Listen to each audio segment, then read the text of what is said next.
A day in the life of a content creator. I am here with you, so far away. I'm here to stay, but you are not alone.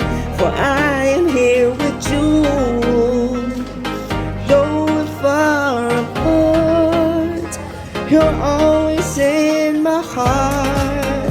For you are not alone, alone.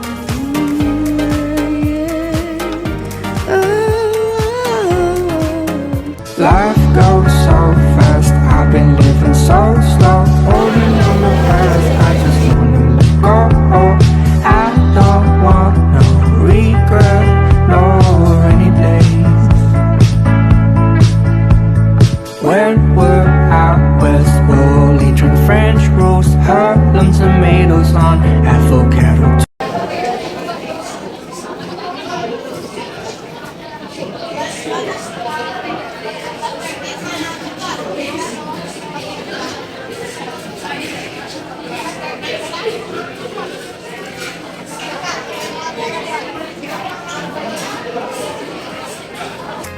Hello mga lods and welcome back to Luge TV. Ayan, and it's another food series here at Chowking. And for today's video, we're trying out their new, well, it's not new because it just came back, braised beef. Ayan o, diba? Woo! Naalala nyo pa ba yung mga kabataan, yung childhood years nyo?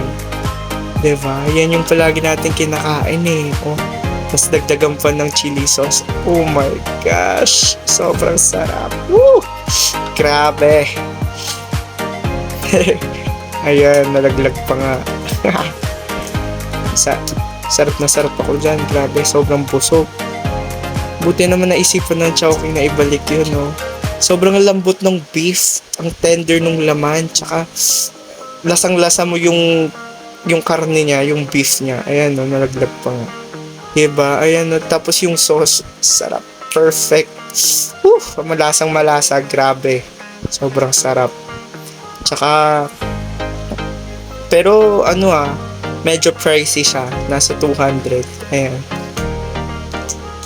Tapos, ang konti ng serving. Ewan ko lang. Para sa akin, siya.